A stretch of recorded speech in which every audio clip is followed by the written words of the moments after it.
زمنګ دین د عشق او د محبت مذهب دی، په دې کې چونچې چنانچې اگر مگر بنه کې چې کوم انسان چونچې چنانچې اگر مگر کوي دا اکثر د دینی احکاماتو نه محرومیږي او به دې پوری راشي به ایمانیاتو باندې او د دین په لوی لوی احادیثونو او لوی لوی عملونو باندې اعتراضونه کوي چې دا خو زما په ذهن کې ناراضي. زمنګ استاد زین مثال د ماشوم دی، یو ماشوم ته پلار وایي بچي سکول ته ځه او دې کې ستا فایده ده، مدرسې ته ځه ستا پکې فایده ده، نو دې ماشوم ته د پلار لیونی ښکاري، وایي په سکول کې څه فایده ده، لس ګنټې به چې کوم دی په یو کرسۍ باندې ناست دی او کله به یو میس راځي د بر باندې بدماشیانې کوي، کله بله بیش بدماشیانې کوي، پرنسپل پکې بیر کوي، چوکیدار بیلې خبرې کوي، دې کې څه فایده ده، او کله بجلی لاړه شي ګرمي ته ناست یو کله اوبه نه وي، ماشوم ته دغه فایدې نه ښکاري. هزار بار ورته پلار وایي بچه فایده دې ده او ته به وروسته چې غټ شي پته به درته ولګي، هغه وایي ما باندې اوس د تکلیف دی او ته وروسته فایدو راغستی، وروسته به څه فایدې.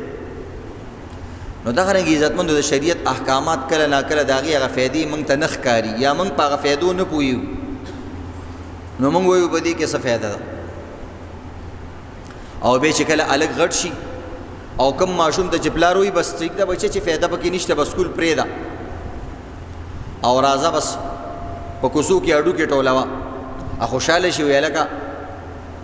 د ورځې د 100 روپو هډوکې ټول کړي، بل سکول والا ته وایي بچه ما نن 100 روپۍ وګټلې او تاله پلار 50 روپۍ درکړې وي، 50 روپۍ د باندې خرڅ شي. خو عزتمندو بله ورځ راشي هغه سکول والا هلک مدرسې والا هلک لوی مفتی شي، لوی عالم، لوی شیخ الحدیث شي، خلک په خوله کې هغه له لقمې ورکوي او د هغه سپلۍ خلک سیده کوي او لوی پروفیسر ته جوړ شي د سکول والا نه، د هغه 1.5 لاک 80,000 50,000 روپۍ تنخواګانې له 100 کسانو ته سلام کوي او دا ډوکمار هلته به هم تېرېږي، وایي زړې چپلې نه خرڅوئ، همدغه پروفیسر صاحب ته وایي زړې چپلې نه خرڅوئ، بیا ورته پته ولګېږي چې هلکه زه خو مقه سلو لوټ کې پروت یم. نو دې وجې نه دا ورته دې آسان مثالونه ورته دې دپاره هم دي کې هلکان همداسې که د دین په یو خبره موږ پوه نه شو نو داسې به نه وایو چې دا خلاف العقل خبره ده، نه ستا عقل هغه ځای ته نه رسي، دا به وایي دا ما وراء العقل ده، آسانه خبره دا د عقل نه بره خبره ده، د عقل نه خلاف نه ده، د عقل نه بره ده، ستا عقل هلته نه رسي. یو پارسنګ دی د یو چت دپاره جوړ شوی دی، ته وایې مړه دا څنګه پارسنګ دی دویم چت ته نه رسي، بس دا جوړ شوی دی دې دپاره نه دی.